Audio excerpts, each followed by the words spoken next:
Today I'm checking out this diesel heater that I was sent so I can do the review. Let's get it out of the box, see everything it comes with, and test this thing out. So I've got everything out of the box, and I could barely fit all of these accessories on my tailgate. This thing is the full kit, the real deal. It comes with everything. Now, this is meant to be installed in like a vehicle or something that is 12 volt. It does not come with a wall plug, the 110 volt, adapter or anything like that. You can buy those where they'll run 12 volt power out of them, but this one doesn't come with it because it wasn't meant to be ran like that. So this would be for an RV, a schoolie, an 18-wheeler, anything that you needed to heat up, even a boat. This would have everything you need to get it going. So let me start getting this stuff put together because I want to test this thing out. I did want to throw this in there that when you open the lid for this fuel tank, it does have the hardware inside of the tank that goes to the tank. So make sure you pull this out. You just take the cap off and it falls out pretty much, but make sure you take that out of the tank before you put anything in there. It's got 3 mounting holes right here, so you can mount it on a wall or something like that, wherever you want to.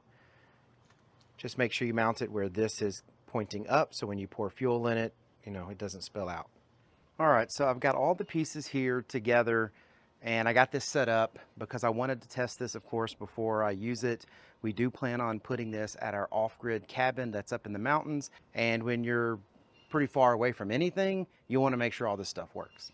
I made this little wood thing here just to hold it, but these are the pieces. This is the main diesel heater here. This is the exhaust setup with the silencer. This is the intake air because it's going to intake clean air, it's going to burn, and then it's going to put the exhaust air out. Now this cycle of air does not go into wherever you're trying to heat. This is something that, it takes air from outside so it doesn't deplete the oxygen that's in your room or wherever you're heating, and then it sends the exhaust out, so again, it's not putting toxic air into the room that you're in.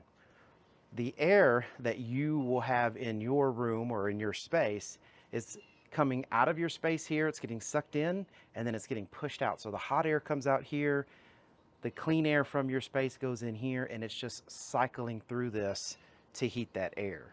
All of the combustion, the input, the exhaust, everything, that's its own loop right here. Then I've got the fuel pump hooked up. It's got a filter that it comes with.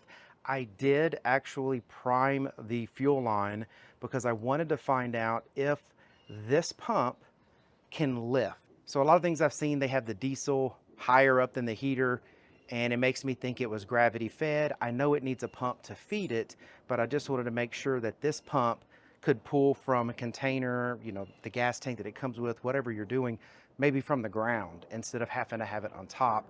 And I have confirmed that. Once I primed this up, it will self-prime, but the longer the line, the longer it's going to take. So I did fill the lines up with fuel. So it does come with the harness too. So I hooked up the harness.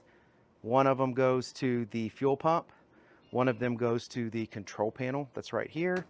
And then the positive and negative with the fuse on it goes to a 12 volt battery or some kind of 12 volt source, like in your vehicle or in your cabin, you'll have 12 volt power available to run this. This one's meant to be run off of 12 volt.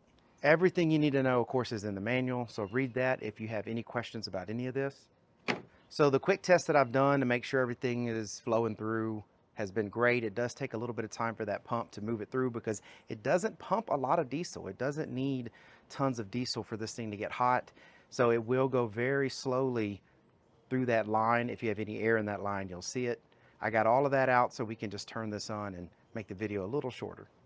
And again, when you saw earlier, it does come with exhaust pipes and everything. I just have it open. I don't have the big exhaust pipe on it. But when we install this in the area that we want to in the cabin, which is probably going to be in the bathroom area, it will have the exhaust pipes on it and some vents coming out of that so we can make the air circulate better in the room. But enough talking, let's get this thing fired up. First thing I'm going to do is go to the control panel. You turn it on, it shows you the voltage you're getting in, so 13 volts, that's from my battery. Press and hold the power button. It's going to turn on. That's the fan inside of here kicking on.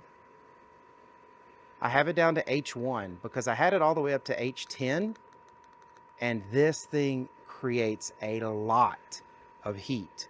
We'll probably have it on H1, H2, something like that. That'll probably take care of heating the entire 600 square foot cabin that we have. But for this example, we're gonna kick this thing all the way up to H10. It's gonna get hot. So I do have it turned up to H10, but it is gonna take a minute or two for this thing to really fire up and get started. You'll know when this thing starts because you'll hear the pump. Pump is pretty quiet, but if you've got it open like this, you can hear it. It's pumping right now. Then you'll hear this kind of exhaust fan noise. Sounds like a jet engine kind of starting up, but it's not real loud. Probably because we have this silencer over here. I don't know if you can hear that on the video because it is pretty quiet, but I already hear the air going through the exhaust. Definitely some hot air coming out of this exhaust right now. At H10, this thing's gonna be so hot that it'd be hard to have your hand in front of that exhaust. So this setting here, you go up and down, this is your power button. This really adjusts how fast this pump pushes the fuel into this. So if you have it down to H1, the amount of fuel that's going to be going through that pump is going to be minimal.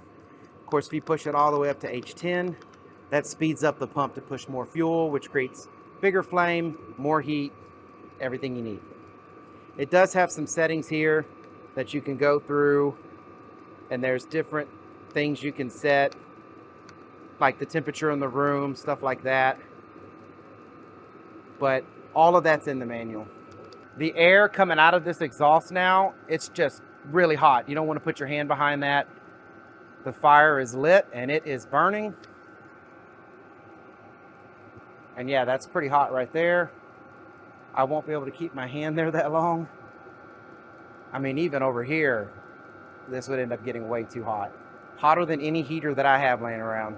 So yeah, I mean, this thing is really cool. I love what they've done with this whole diesel heater thing. I know these have been around for ages, but they just seem to be getting better and better, smaller. I mean, this is not going to take up any room when we put it. Probably, like I said, in our bathroom, we have an area that we like to heat up before we take a shower. This is going to do awesome. Then when you're done, you just come in here, turn it to off. I heard the fuel pump go down to almost not pumping. It's very slow pump now. I hear the fans going down, and it's gonna run for a little while to just cool everything down and prepare it to completely shut off. But as you can see there now, it says off. Yeah, like I said, really cool. I really like this. I definitely think you'll really like this, and I hope all of this information was helpful. Thank you very much for watching. Y'all take care.